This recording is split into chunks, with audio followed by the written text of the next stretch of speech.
Gatiro tay. Gatiro. Ya.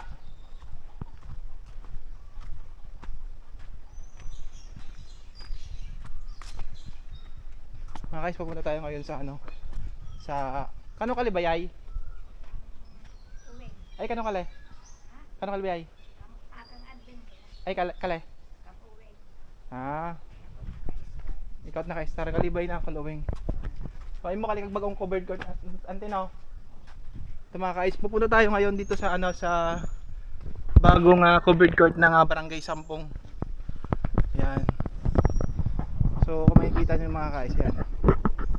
Napakalaki ng covered court na to. Tapos hindi pa siya tapos, no. So tinatambakan siya ng napakaraming ano, mga bato pa. Ayan, kung makikita niyo mga guys.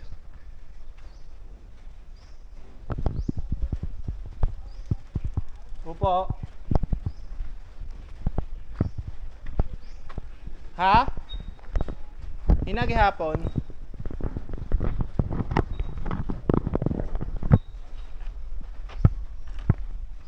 Maganda pala dito mga guys. Pwede palang ano, mag-event dito kahit paano. May mga tambak na ano dito, lupa. So itong part na to na lang, yun dun sa dulo hanggang dun sa kabilang dulang hindi natatambakan. Napakalaki ng covered court na to mga guys pag natapos, no.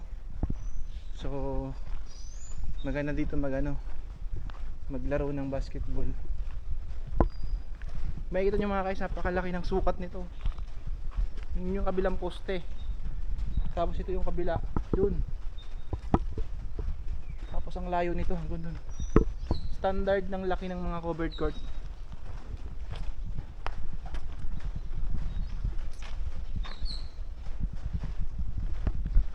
Tapos ito naman yung ano, barangay health station or health center ng Barangay Sampung mga guys. Tara, puntahan natin.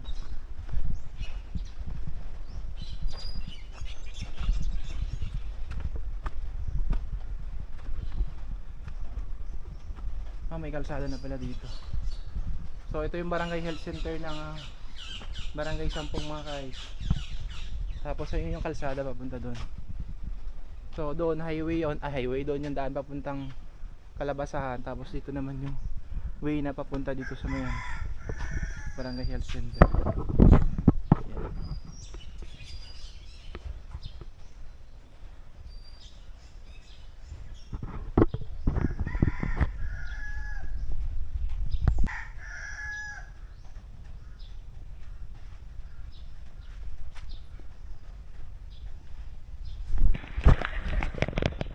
So mga guys, pababa na tayo kasi pupunta tayo ngayon sa Giwanon Beach. So tingnan natin kung gaano kaganda yung Giwanon Beach dito. So pumunta muna ako dito sa ginagawang covered court dito sa aming barangay. Tapos yung pinakita ko sa inyo yung ano, bagong health center mga guys. So tara, baba na tayo. Let's go.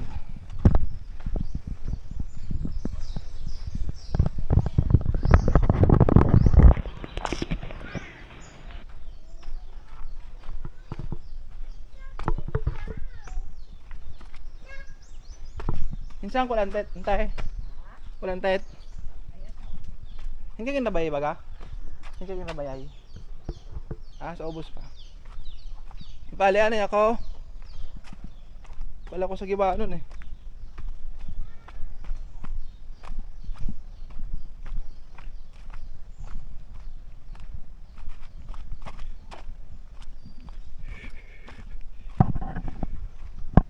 Okay mga guys, bababa tayo doon sa Giwanon Beach. Let's go.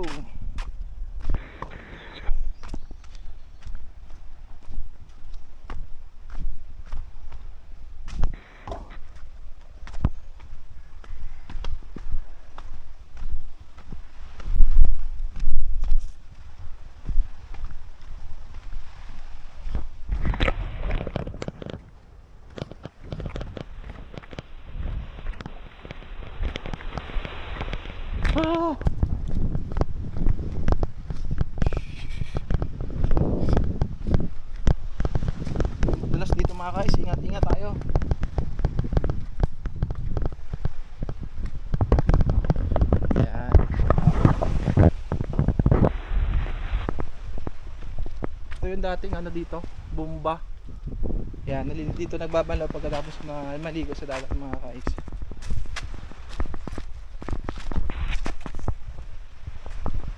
At syempre ayun, welcome tayo mga kais. Welcome dito sa Giwanon Beach. So nandito na tayo ngayon mga kais. Ayan, makikita nyo yung overview ng Giwanon Beach. Tapos mamaya punta naman tayo sa Giw Beach mga kais. So ito yung kadalasang pwestuhan ng mga nagsiswimming dito. Para nagka-camping style yan. Yan, dito sa may buton na to. Malaking puno ng buton yan. At yan yung area mga kais kung saan masarap mag swimming yan.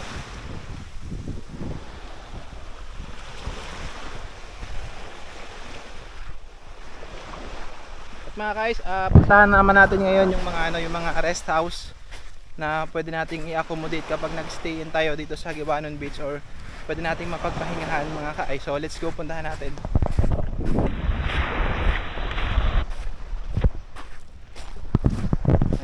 Ayan yung mga guys, rest house, Giwanon Beach Resort. Pasok tayo.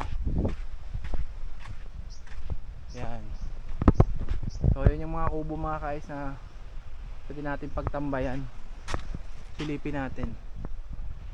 Ayan. May ilaw naman, so ayos din, pwedeng mag happy. Tapos ito naman yung CR mga kais. Yan. Tapos may mga lamesa dito. Yan. Pwedeng lagyan ng mga handa or pagkain. Tapos may maliit pang isang parang kubo style mga kaiso. Ayan o.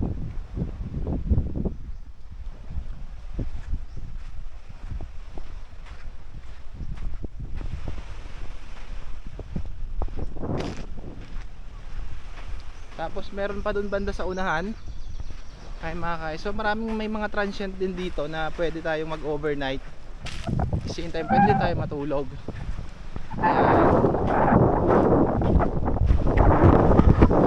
Pwede dito maganda mga kais sa pag-picnic. Ayan o. Yung iba nga lang ay parang pasira na. Ito okay pa ito mga kais. Yan.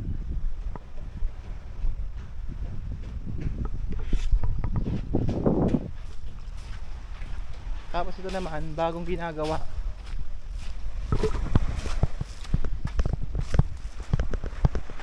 Mga guys, bagong ginagawa. Ano kina rest house kahapon Bulay?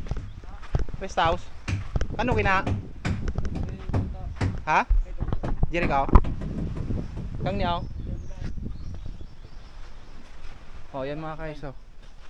Welcome to my vlog. Ito pala yung pinakamalupit naming karpintero, Kulitsay. Malupit ito, gumawa yan oh. Siya yung may-ari ng mga natin. Mga magandang rest house dito. Ayan. Busy ka pala ang Kulitsay? Ha? Busy ka pala? May project tayo sa bahay eh.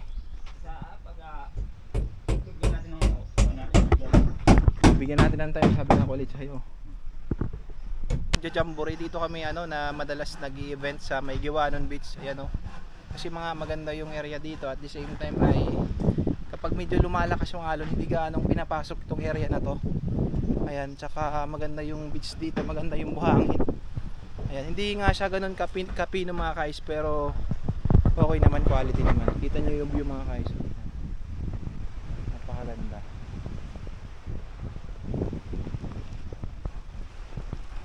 Tapos itong beach na to mga kais ay simula dun sa may buton hanggang dun sa kabilang dulo pa. Ayan oh. Nakikita nyo. Ayan.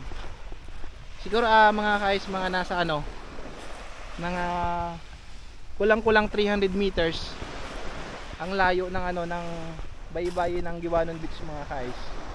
Ganyan. Humigit kumulang 300 meters. At ayan, makikita nyo may mga bangka nga dyan na mga naka-standby lang kasi nga pag may isda. Ayan. Marami din naglalambat dito sa lugar namin mga kais. At ayun mga kais, sana nakita nyo yung tour natin dito sa Giwanon Beach. At may mga transient din naman na pwede kayong pagpahingahan dito kapag gusto nyong dumayo dito or mag-spend ng vacation mga kais.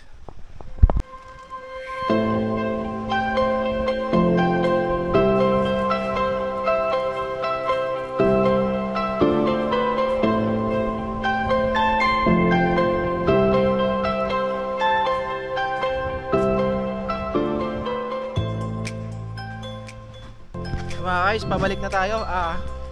Medyo paakyat yung ano natin. Pupunta doon sa may motor kasi pauwi na tayo. Papunta na tayo yung View Beach mga guys. So tara, samahan nyo ako mga guys. Let's go!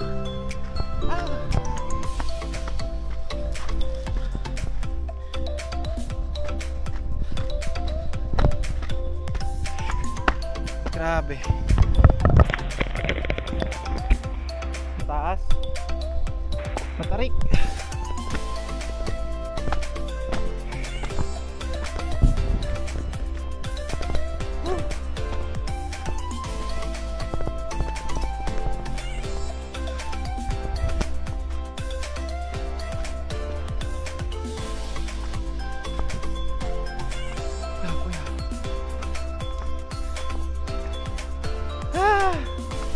Pagod.